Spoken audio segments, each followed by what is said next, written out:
Hello everyone, welcome back to JC Academy. I'm your paper 1 educator, Aradhna Tagotra.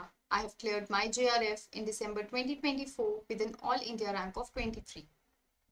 Now this is the part 3 of the PYQ series we have started for the unit of teaching aptitude. I hope कि पहले के जो दो parts हैं वो आपने जरूर देखे होंगे.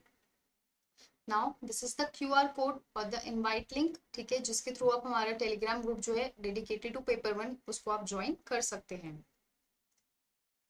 Starting with question number 1, it says कि हमें मैच करना है लिस्ट 1 को लिस्ट 2 के साथ. देखिए, purpose of assessment, what to assess, assessment strategies, interpretation and action taking, और यहाँ पे हमें कुछ इम्प्लीकेशंस दी हैं. देखिए, जब भी आपके पास डेटा गिवन होता है, आप क्या करते हैं, उसको आप इंटरप्रेट करते हैं या फिर आप उसको एनालाइज करते हैं, जिसके बेसिस पे आप कुछ एक्शन लेते हैं. Action is taken. मैम आप ये क्यों हमें बता रहे हो? क्योंकि आपको सिर्फ एक इतने छोटे से ही ना आपका पूरा क्वेश्चन सॉल्व हो जाएगा. देखिए, जो आपका असेसमेंट डेटा है, आप उसको क्या करेंगे, इंटरप्रेट करेंगे और एक्शन लेंगे. डी का सेकंड होते ही आपके बाकी के 3 ऑप्शंस कट हो जाएंगे और आपका ऑप्शन नंबर ए करेक्ट हो जाएगा. Question number 2, the term andragogy refers to. Andragogy का मतलब क्या होता है? चाइल्डहुड, एडोलेसेंस, एडल्ट लर्निंग या self directed.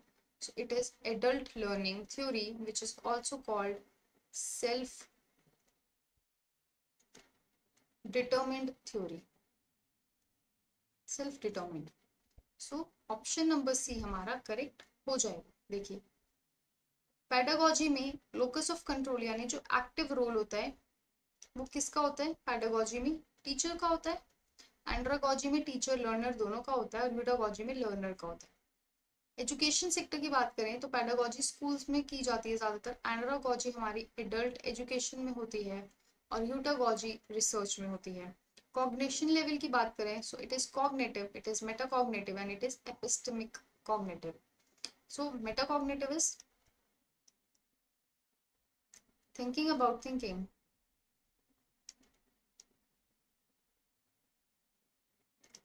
and epistemic is awareness of one's thinking, awareness about one's thinking.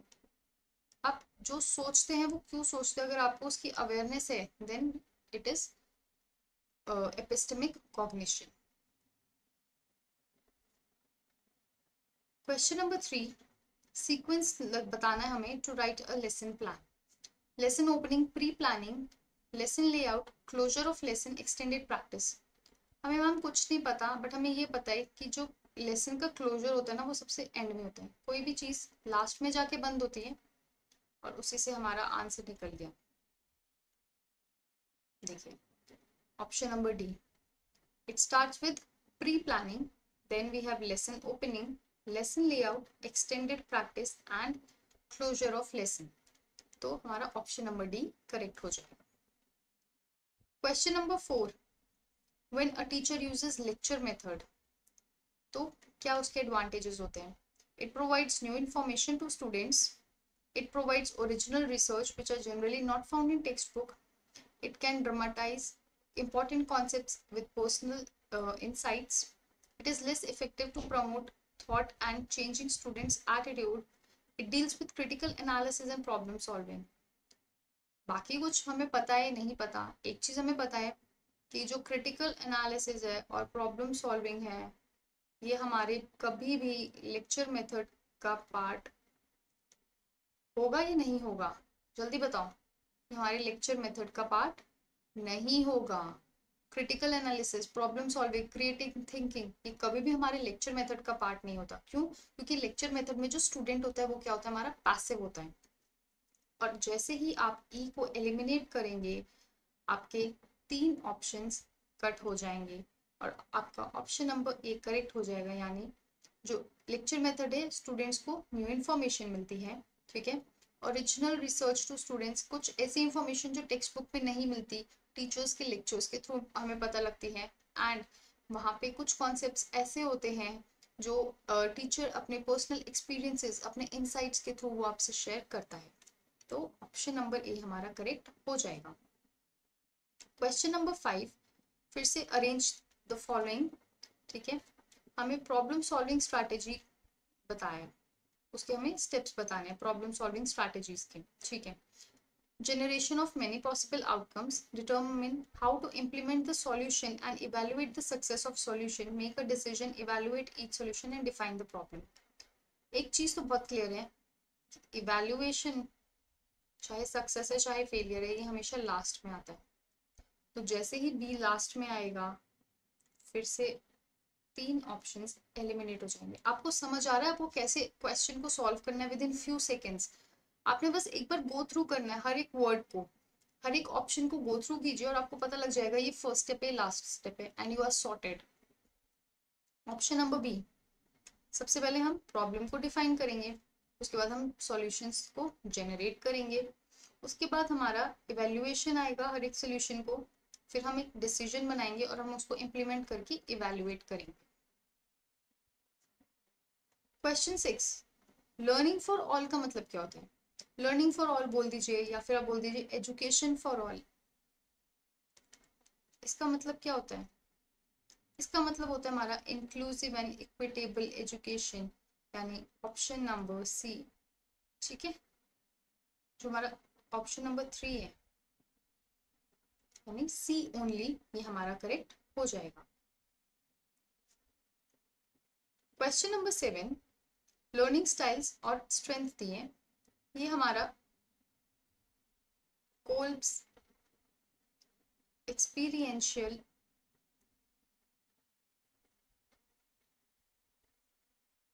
Learning theory जो है वहां से आई है क्वेश्चन।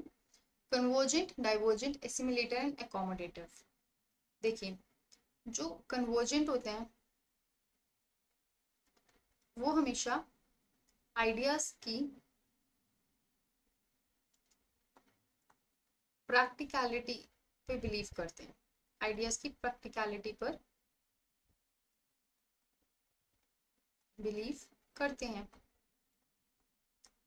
कि रियल लाइफ सिचुएशन में प्रैक्टिकली वो आइडियाज कितने काम के हैं।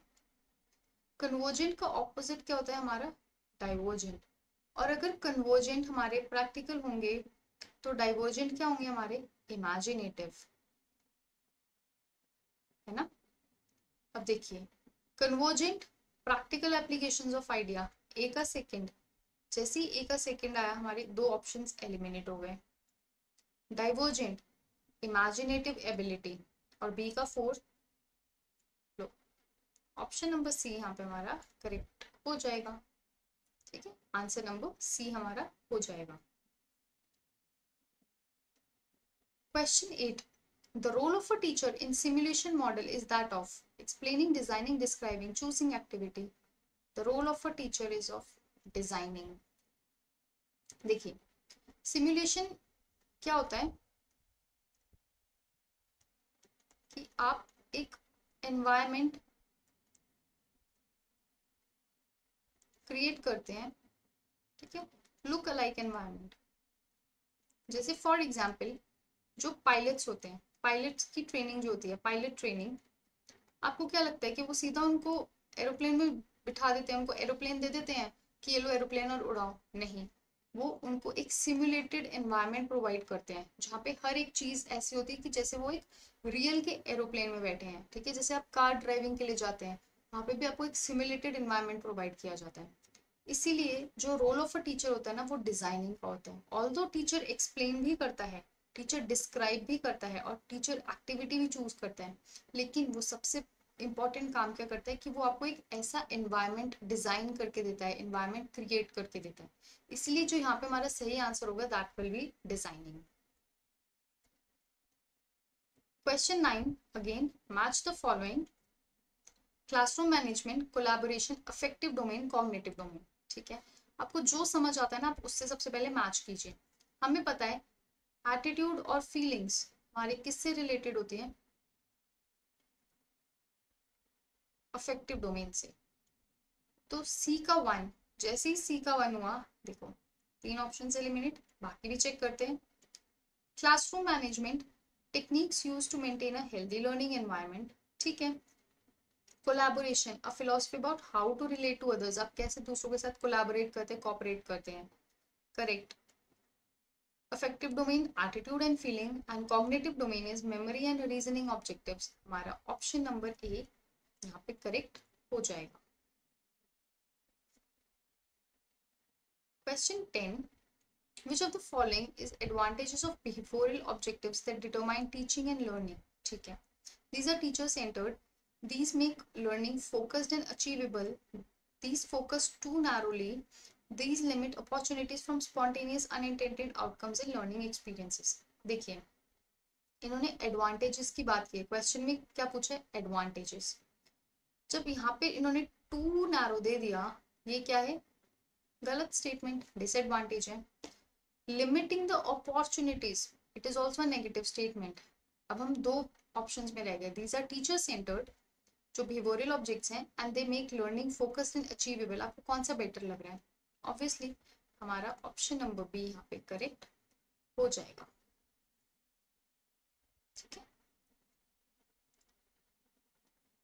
आई होप आपको समझ आ रहा होगा अच्छे से।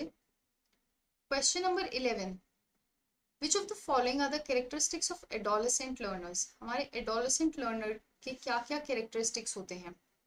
Increased emotional sensitivity, high level of self-discipline, strong need for social belonging, cognitive development for abstract thinking and emotional validity. आपको लग रहा होगा ये सब कुछ होता है, लेकिन adolescent जो learners होते हैं ना, उनमें जो level of self-discipline होता है वो high नहीं होता, ठीक है। तो हमारा जो ये स्टेटमेंट 2 है ना, बी स्टेटमेंट, ये गलत हो जाएगा, क्योंकि जो हमारे एडोलेसेंट लर्नर्स होते हैं ना, उनमें जो सेल्फ डिसिप्लिन होता है ना, वो भी डेवलप हो रहा होता है, डेवलपिंग स्टेज पर होता है, वो डेवलप फुली डेवलप नहीं हुआ होता है। इसलिए अगर हम बी को निकाल देंगे तो हमारा जो ऑप्शन है ACDE, that is option number 4, वो हमारा करेक्ट हो जाएगा।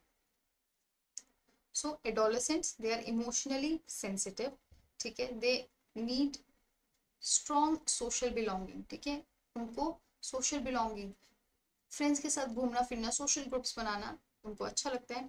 abstract thinking डेवलप होती है और इमोशनल वैलिडिटी चाहिए होती है, वो अपने पीयर्स का जो ओपिनियन होता है, फ्रेंड्स का ओपिनियन होता है, लोग उनके बारे में क्या सोचते हैं, उनको मैटर करता है।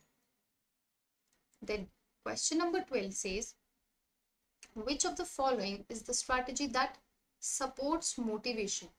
मोटिवेशन को कौन सी स्ट्रैटेजी सपोर्ट करती है? Connections across curriculum, attributions to intellect rather than effort, work that is too much difficult, emphasis is on finishing, and ये देखो ये फिर से दोनों चीजें नेगेटिव है। इवन हमारा जो ऑप्शन बी है ना, वो कह रहा है कि हम इंटेलेक्ट को ज्यादा प्रेफरेंस देते हैं एज कंपेयर टू एफर्ट। कैसा होता है, ठीक है, ऐसा कभी भी नहीं होता।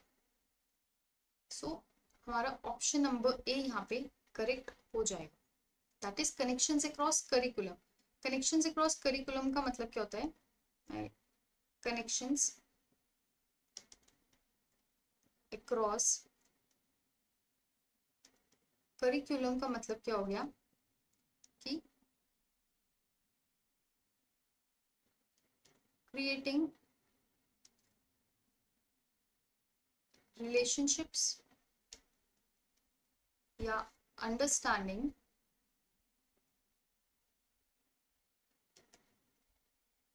between the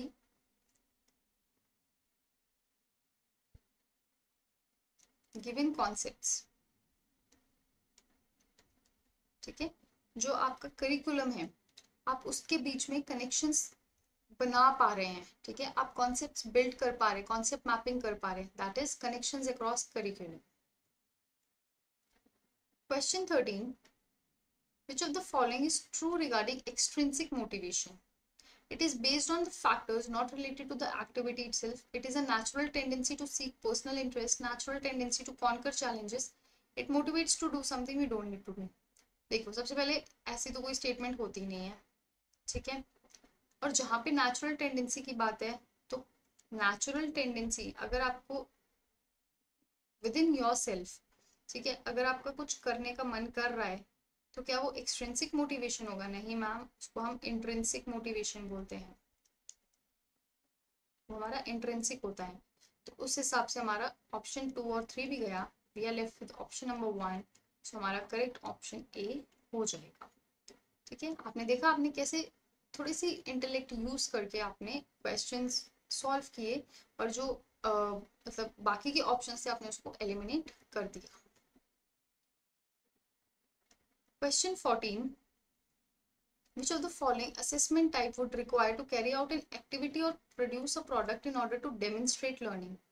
आपने लर्निंग को डेमोन्स्ट्रेट करना है, hands on experience. Is it formative, portfolio, summative या performance? It is performance assessment, क्योंकि आप परफॉर्म कर रहे हैं, आप डेमोन्स्ट्रेट कर रहे हैं, आप हैंड्स ऑन एक्सपीरियंस कर रहे हैं, सो दिस इज परफॉर्मेंस। देखिए फॉर्मेटिव क्या होता है हमारा? Informal and ongoing. ठीक है, जब तक आप लोग सीख रहे हैं तब तक आपकी फॉर्मेटिव असेसमेंट होती है। समेटिव क्या होता है? Formal and at the end of the semester या एंड ऑफ द टर्म, जो भी आप बोल दीजिए। उसके बाद आता है पोर्टफोलियो। पोर्टफोलियो क्या होता है? जहाँ पे आपके जितने भी अचीवमेंट्स हैं, achievements are showcased, this is portfolio. उसके बाद आता है हमारा परफॉर्मेंस असेसमेंट। परफॉर्मेंस असेसमेंट का मतलब क्या होता है? जहाँ पे आप डेमोन्स्ट्रेट करते हैं, जहाँ पे आप हैंड्स ऑन एक्सपीरियंस को फील करते हैं, so performance assessment. Question 15, match the following. Cognitive domain level दिया हुआ है और हमें सजेस्टेड वर्ड्स दिए हैं। Evaluation, knowledge, analysis and application. देखिए एप्लीकेशन हम कहाँ करते हैं, अप्लाई कब करते हैं? जब हम डेमोन्स्ट्रेट करते हैं। डी का फोर्थ, हमारा 3 और 4 चले गए। इवैल्यूएट, इवैल्यूएट का मतलब अप्रेस करना, और नॉलेज का मतलब होता है डिफाइन करना। तो हमारा ऑप्शन नंबर ए, हाँ ऑप्शन नंबर ए यहाँ पे हमारा करेक्ट हो जाएगा, क्योंकि हमारे पास नॉलेज होगी तभी तो हम उस चीज को डिफाइन कर पाएंगे। सो knowledge is definition and analysis is distinguish करना, ठीक है, कंपैरिजन करना। Question number 16, to experience the educational value one must extract its net meaning through। जब आप एजुकेशनल वैल्यू की बात करते हैं, क्या वो रिफ्लेक्शन से आती है? Communication, consequences and decision. It comes with reflection. Educational value, हमारी जो एजुकेशनल वैल्यू है, ठीक है, हम मॉरल्स की बात करते हैं, राइट रॉन्ग की बात करते हैं, एथिक्स की बात करते हैं, तो ये सब किसका पार्ट आता है? ये सब हमारे रिफ्लेक्शन का पार्ट आता है। क्यों? रिफ्लेक्शन में क्या होता है? हम अवेयर होते हैं, we are aware about our thinking, aware about our thinking, इसलिए ये सब जो होता है ये हमारे रिफ्लेक्शन का पार्ट होता है। Question 17, the study of how the mind creates knowledge has resulted in what is currently referred to as dash view of education। ये कीवर्ड है, how the mind creates। जब भी नॉलेज क्रिएट होती है वो हमारी कंस्ट्रक्टिव व्यू ऑफ एजुकेशन को बोलते हैं। Option number D. देखिए प्रैग्मेटिज्म हमारा प्रैक्टिकल एक्सपीरियंस पे फोकस करता है। आइडियलिज्म हमारा आइडिया जनरेशन पे फोकस करता है।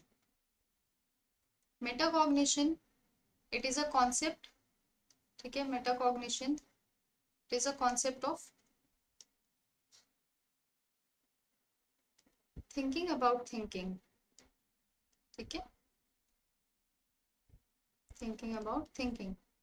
और constructivism, a constructive approach क्या बोलती है, that knowledge is